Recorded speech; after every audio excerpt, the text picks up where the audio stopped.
Hello everyone, welcome back to another exciting video. দেখতেই পাচ্ছ মিষ্টির মতো সেজে গুজে আজকে বেরিয়ে পড়েছি। আজকে কোথায় যাব, কি করব সব বলবো, কিন্তু তার আগে আমার চ্যানেলে যদি তোমরা নতুন হয়ে থাকো, এই ভিডিওটা দিয়ে আমার ভিডিও দেখা স্টার্ট করে থাকো, তাহলে অবশ্যই চ্যানেলটাকে করে দিতে হবে সাবস্ক্রাইব আর ভিডিওটাকে করে দিতে হবে একটা লাইক। চলো বলি, প্রথমেই আজকে কিন্তু যেহেতু আমার ফার্স্ট দিন ছিল বালিতে, তো আমরা প্রথমেই একটা স্কুটি রেন্ট নিয়ে নিয়েছিলাম। আগের দিনে কিন্তু অনেকেই জেনে গেছো আমরা ছিলাম কুটাতে, এই হচ্ছে কুটা সুচি হোটেল যেখানে আমরা ছিলাম। আর এই নিয়েছিলাম আমরা এনম্যাক্স স্কুটি রেন্টে। চলো হেলমেটটা পরে নিয়ে বেরিয়ে পড়লাম আমাদের প্রথম গন্তব্যে, যেটা ছিল গারুদা বিষ্ণু স্ট্যাচু বা মন্দির, দুটোই বলতে পারো। এটা কিন্তু কুটার সবথেকে উঁচু একটা জায়গা। যে কোনো বিচ থেকে, কুটাতে যতগুলো বিচ আছে বা কুটার আশেপাশে যতগুলো বিচ আছে, আর সব বিচ থেকে তুমি এই স্ট্যাচুটা দেখতে পাবে। ভীষণ বড় জায়েন্ট একটা স্ট্যাচু। আর যেতে যেতে আমি তোমাদের বালির রাস্তাঘাট আশেপাশের পরিবেশ তোমাদের সাথে একটু শেয়ার করি, কীরকম পরিবেশটা, দেখতে থাকো।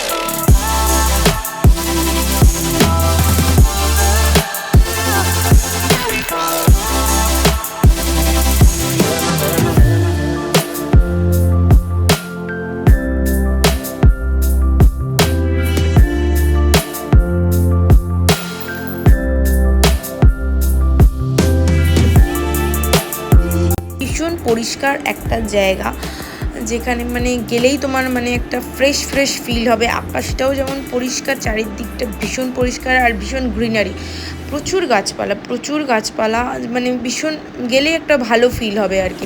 আমাদের এখানে তো বেরোলেই মনে হয় ধুলোয় মুখটা কালো হয়ে গেল, কিন্তু ওখানে ধুলোর কোনো ব্যাপার নেই, কিন্তু হ্যাঁ রোদে কালো হয়ে যাবে সেটা আলাদা ব্যাপার। চলো আমরা পৌঁছে গিয়েছিলাম আমাদের ডেস্টিনেশনে, গারুদা বিষ্ণু টেম্পলের কাছে।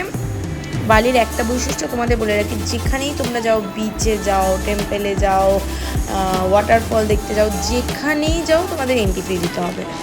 মোটামুটি 50 থেকে 100-র মধ্যে এন্ট্রি ফিগুলো থাকে। আর পার্কিং চার্জও দিতে হবে, মানে 50 থেকে 100 আমি বলছি আমাদের ইন্ডিয়ান রুপিসে নয়, বালির রুপিসে। 50 থেকে 100 হাজার, ঠিক আছে, যেটা ইন্ডিয়ান রুপিসে মোটামুটি তার 5 গুণের থেকে একটু বেশি, মানে ধরো 300, 400, 500 এরকম তোমাদের দিতে হবে এন্ট্রি ফি যে কোনো জায়গায় ঢোকার জন্য। তো এখানেও আমরা ঢুকে প্রথমে পার্কিংয়ে আমাদের বাইকটা করে দিয়েছিলাম পার্কিংয়ের পর চলে আসবে বাস স্টপে। বাসের জন্য আলাদা কোনো চার্জ নেই, এই তোমাদের ঠিক গারুদা বিষ্ণুর গেটের ঠিক সামনে গিয়ে দাঁড় করাবে। আরেকবার বলো, কার মন্দির? গরুর কি বেশ, বিষ্ণুর অবতার গরু উঠছে, তাই তো, বিষ্ণুর বাহন। দুজনে একটু মজা করে নিচ্ছিলাম। যাই হোক, আর একটা জিনিস কিন্তু বলে রাখি, বালি কিন্তু একদম হিন্দু একটা জায়গা। গারুদা বিষ্ণুর নাম শুনে আশা করি আগেই তোমরা বুঝতে পেরে গেছো। ওখানে অনেক টেম্পেল আছে, হিন্দু মন্দির আছে, অবশ্যই ওদের স্টাইলে। আমাদের এখানে নিজেদের দেশেই কত আলাদা রকমের হিন্দু মন্দির, তো ওখানে তো অবশ্যই আলাদাই হবে। চলো আমাদের গেটে কিন্তু নামিয়ে দিয়েছিল বাস থেকে। তারপর আমরা চলে গিয়েছিলাম টিকিট কাউন্টারে ঢুকতেই দেখি কেচাক ডান্স। ঠিক আছে, এই ডান্স কিন্তু ওখানে ভীষণ ফেমাস, অনেক জায়গাতেই কেচাক ডান্স হয়। আমরা কেচাক ডান্সও দেখেছিলাম, সেটাও তোমাদের শেয়ার করব পরবর্তীতে। চলো চলে যাই টিকিট কাউন্টারের কাছে। টিকিট কাউন্টারে গিয়ে তোমরা হেঁটে গেলে আলাদা প্রাইস, বাসে গেলে আলাদা প্রাইস, লাঞ্চ ইনক্লুড করলে আলাদা প্রাইস। আমরা আর বাস নিয়ে আমরা হেঁটেই গিয়েছিলাম। হেঁটেও বেশ ভালোই লাগছে, খালি রোদটাই যে একটু প্রবলেম। ওখানে গরম বলতে সেরকম খুব ভ্যাপসানি কিছু ব্যাপার নয়, রোদটা চড়া এটাই যা। আমার টুপিতেই মোটামুটি চলে গেছে, রোদটা একটু জাস্ট ঢাকা থাকলেই যথেষ্ট আর কি। তারপর আমরা আবার একদম এন্ট্রেন্সে চলে এসেছিলাম, এখান থেকেই আমাদের হাঁটাটা আর কি স্টার্ট হবে। এখানে আমরা টিকিটটা শো করলে আমাদের ভিতরে ঢুকতে দেবে। এই রকম দেখো বিভিন্ন গরুরের বা বিষ্ণুর এরকম অনেক মূর্তি মতো করা আছে দেওয়ালেতে। আর আসল যে স্কাল্পচারটা সেটাও কিন্তু ভীষণ সুন্দর, তোমাদের তো শেয়ার করবই। অনেকটাই হাঁটা পথ, মোটামুটি আমি বলবো না যে একদম একটুখানি, বেশ কিছুটা হেঁটে তোমরা স্ট্যাচুর কাছে পৌঁছাবে। এর আগেও আর একটাও স্ট্যাচু আছে, তোমরা সেটাও দেখতে পারো। অনেকটা বড় এরিয়া, শান্ত পরিবেশ, ভীষণ ভালো লাগবে। হেঁটে হেঁটে যেতেও তোমাদের ভীষণই ভালো লাগবে, কষ্টটা অনুভব হবে না, কারণ পরিবেশটাই এতটা সুন্দর। ওই দেখো দেখতে পাওয়া যাচ্ছে গরুদা বিষ্ণু স্ট্যাচু, দেখতে হচ্ছে জাস্ট মারাত্মক দেখতে স্ট্যাচুটা, ঠিক আছে। দূর থেকে অতটা ভালো বোঝা যায় না, কিন্তু সামনে গেলে ভীষণ বড়, ভীষণ বড়। অনেক পাহাড়ি রাস্তা, তো আমরা খুবই হাঁপিয়ে গেছি, খুবই কষ্ট করে পৌঁছেছি এখানে। ও মাই গড, যেমনটা বললাম একটু খাড়াই রাস্তা, আর হাঁটাও মোটামুটি অনেকটাই।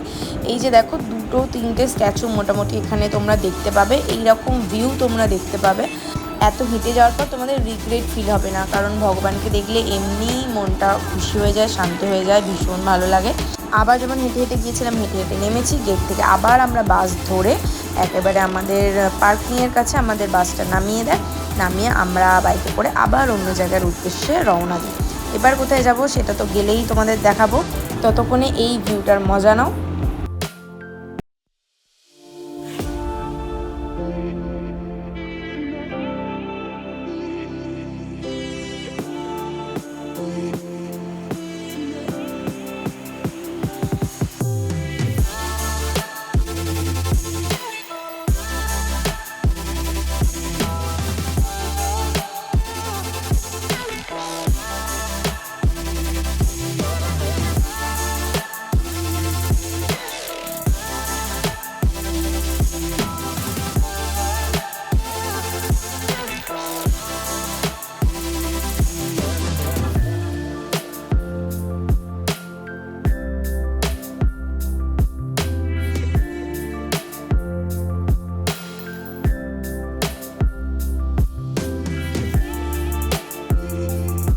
সুন্দর ভিউগুলো কিন্তু এনজয় করতে করতে চলে এসেছিলাম পান্ডাওয়া বিচে। এখানকার বিচগুলোর একটা বিশেষত্ব হচ্ছে এখানকার জল, সমুদ্রের জলগুলো জাস্ট ওয়াও, তোমরা দেখলেই বুঝতে পারবে, জাস্ট সুন্দর ব্লুইশ জল এখানে, মানে দেখলেই মনটা ভালো হয়ে যায়। যাই হোক, আর এখানে কিন্তু রাস্তাগুলোও খুব সুন্দর বিচে যাওয়ার, দেখতেই পাচ্ছ। আর এখানে প্যারাগ্লাইডিং হচ্ছিল, ভীষণ সুন্দর দেখতে লাগছিল আকাশটা। তোমাদের যতবারই ভিডিওটা দেখাবো কেউ না কেউ প্যারাগ্লাইড করছে, সেটা দেখতেই পাবে তোমরা। আর বিচটা জাস্ট দেখো, আর সাজানো গোছানোটাও দেখো। বালিতে গেলে কিন্তু যে বিচগুলো আমি আজকে তোমাদের ভিডিওতে দেখাবো, সেই বিচগুলো কিন্তু অবশ্যই ভিজিট করো, কারণ এখানকার শুধু বিচ বলে নয়, আশেপাশের ভিউ, সমুদ্রের জল সবই জাস্ট ওয়াও। ওখানে এত সুন্দর ফ্রেশ আবহাওয়া, তোমাদের যে কোনো জায়গায় খুব সুন্দর লাগবে। বাট একটাই প্রবলেম, রোদ, ভীষণ রোদ, যার জন্য আমার তো স্কিনে একটু প্রবলেমই হয়ে গেছে আর কি, পুড়ে গিয়ে সানবার্ন টাইপের হয়ে গেছে। আদারওয়াইজ ওখানে মোটামুটি সব ভালোই, আবহাওয়াও ভালো, দেখতেই পাচ্ছ ভিউটা জাস্ট, প্যারাগ্লাইডিং করছে পাহাড়, তার পাশেই হচ্ছে বিচ, সমুদ্র, নীল নীল জল, আর কি চাই। মানে ভীষণই সুন্দর একটা এক্সপিরিয়েন্স। আমি তোমাদেরকে মানে মুখে বলে বা ভিডিওতেও হয়তো অতটা ভালোভাবে বোঝাতে পারবো না, যতটা সামনাসামনি দেখে তোমরা বুঝতে পারবে। তো আমরা ওখানে চলে গিয়েছিলাম বিচে, ভীষণ রোদ ছিল। তো এখানে একটা নারকেল নিয়ে নিয়েছিলাম একটু, ওখানে নারকেলগুলো কিন্তু একটু বেশ বড় বড়, এটা একটা ব্যাপার। যাই হোক, আমরা চলে গিয়েছিলাম নেক্সট বিচে। নেক্সট বিচের নাম হচ্ছে পান্টাই মেলা বিচ। ওই বিচটাও ভীষণ সুন্দর, আগের বিচটার মতোই কিছুটা বলতে পারো, পাহাড়, তার সাথে নীল নীল জল, এটা প্রায় পাশাপাশি। আমরা কিছুটা গিয়ে গিয়ে আলাদা আলাদা বিচগুলো ভিজিট করছিলাম, প্রায় একই আগেরটার মতনই, কিন্তু এখানে গুহা কাটা রাস্তা মতো নেই, এখানে জাস্ট পাহাড় আছে আর তার পাশেই তোমার বিচটা আছে। এটাও বেশ সুন্দর। ভীষণ রোদ ছিল, যার জন্য আমরা বেশিক্ষণ দাঁড়াতে পারিনি, আর আমাদের বিচে নামার কোনো প্ল্যান ছিল না সেই দিন, তো আমরা জাস্ট বিচগুলোই ভিজিট করছিলাম। চলো চলে যাই নেক্সট লোকেশানে। নেক্সট লোকেশান যেতে যেতে আবার তোমরা ভিউগুলো, সুন্দর সুন্দর ভিউগুলো এনজয় করো। নেক্সট লোকেশানে গিয়ে তোমাদের দেখাচ্ছি কোন লোকেশানে আমরা গেছি। চলো।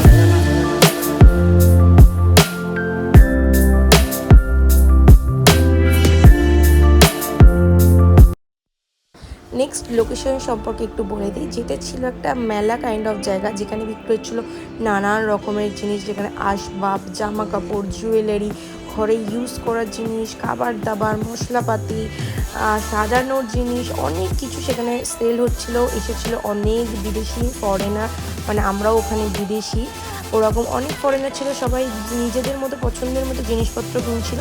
আমরা সেইভাবে কিছু কিনিনি, বাট আমরা একটা খাবার ট্রাই করেছিলাম। একটা চিংড়ি দিয়ে কিছু একটা ডিশ ছিল, নামটা এখন আমার পারফেক্ট মনে নেই, বাট ভীষণ টেস্টি ছিল। এই ছিল খাবারটা। তারপর ভাত না খেলেই নয়, বাঙালি হিসাবে আমরা তো মানে কী বলবো, ভাত না খেলে হচ্ছিল না, তাই আমরা ভাতের সাথে একটা কিছু নর্মাল তরকারি নিয়েছিলাম। নিয়ে পেট পুজো করে, দুপুরের পেট পুজো করে তারপর আমরা চলেছিলাম নেক্সট লোকেশানে। আবার টিকিট, সব জায়গাতেই এখানে টিকিট কাটতেই হবে। দেখো যাওয়ার রাস্তাটা জাস্ট দেখো। আর লোকেশনটা নিয়ে একটু বলি। এখন এসেছি পাদাং বিচে, আর যেটা রাস্তাটা তোমাদেরকে দেখালাম, দারুণ বেশ রোমাঞ্চকর রাস্তা, পাহাড় কেটে তৈরি করা হয়েছে। পাহাড়ের মাঝখান দিয়ে এরকম সিঁড়ি দিয়ে নেমে নেমে জাস্ট একটা দারুণ ভিউ, নীল সমুদ্র যেমনটা আগেও দেখেছি। আর বেশি বড় ছিল না বিচটা, একটু ছোটোখাটোই ছিল। নেক্সট লোকেশন নিয়ে একটু বলে দিই। একদিনের মধ্যে খুবই খারাপ অবস্থা হয়ে গেছে, শোচনীয়। এখন আমরা এসেছি উলুয়ান্টু টেম্পেলে। এখানে কিছু একটা ডান্স শো হয়, সেটাই দেখবো বলে, বাট অনেক টাইম আছে, এখন আমরা অনেকটা আগেই চলে এসেছি।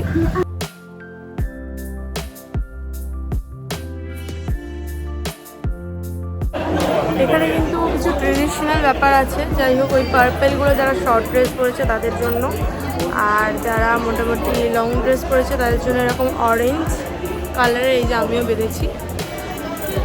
আর জানি না কি কিছু ট্রেডিশন হবে, চলো দেখা যাক। তখন আমি না জানলেও সেই বিষয়টা, বাট পরবর্তীতে আমি জেনে গিয়েছিলাম ওটা ছিল সারুং। সারুং ওদের একটা ট্রেডিশনাল ড্রেস, যেটা টেম্পেলে পরে ঢুকতে হয়। সারুং ছাড়া ওরা টেম্পেলে এন্টার করতে দেয় না।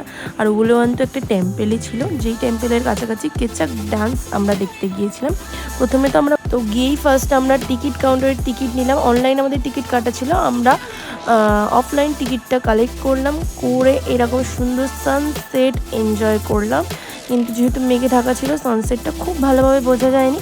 সানসেট হতে না হতেই আমরা চলে গিয়েছিলাম উলুয়ান্টু টেম্পল দেখতে। তারপর উলুয়ান্টু টেম্পল থেকে নেমে আমরা চলে এসেছিলাম কেচাক ডান্স এনজয় করতে। কেচাক ডান্স কিন্তু ওখানের একটা ভীষণ ট্রেডিশনাল এক ধরনের ডান্স।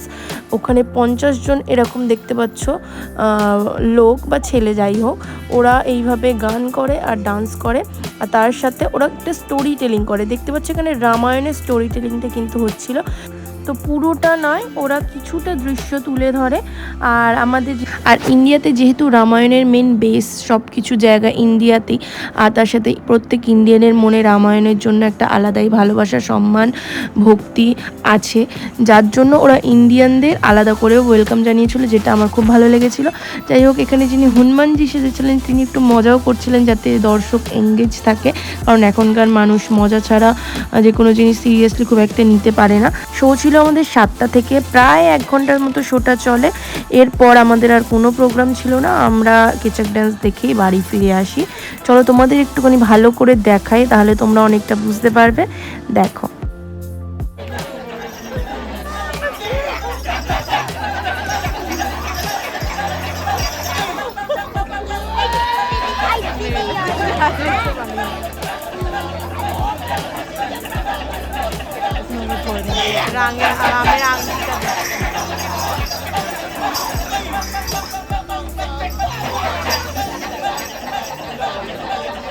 কেচাক ডান্স দেখার পর আমাদের ভীষণই খিদে পেয়ে গিয়েছিলো, তো আমরা ডিনারটা একেবারে সেরে নিই। আমরা খেয়েছিলাম চাউমিন অ্যান্ড ফ্রাইড রাইস, যেটা ওখানে মি গোরেং আর নাসি গোরেং বলে। তো খাবার পর আমরা সরাসরি হোটেলে ব্যাক করি। তো এসে আর কোনো ক্লিপ আমি নিইনি। তো আজকের ভিডিও এতটাই, কেমন লাগলো অবশ্যই কমেন্টে জানিও, আর কোনো কিছু জিজ্ঞাসা থাকলে সেটাও কমেন্টে জানিও। আর ভালো লাগলে ভিডিওটা অবশ্যই একটা লাইক করে দিও, ভীষণ ভালো লাগবে। চ্যানেলটা যেহেতু আমার নতুনই, আবার নতুন করে সব স্টার্ট হচ্ছে, অবশ্যই সাবস্ক্রাইব করে দিও, খুব ভালো লাগবে। দেখা হবে নতুন একটা কোনো এক্সাইটিং ভিডিওতে। আজকের মতো এখানে।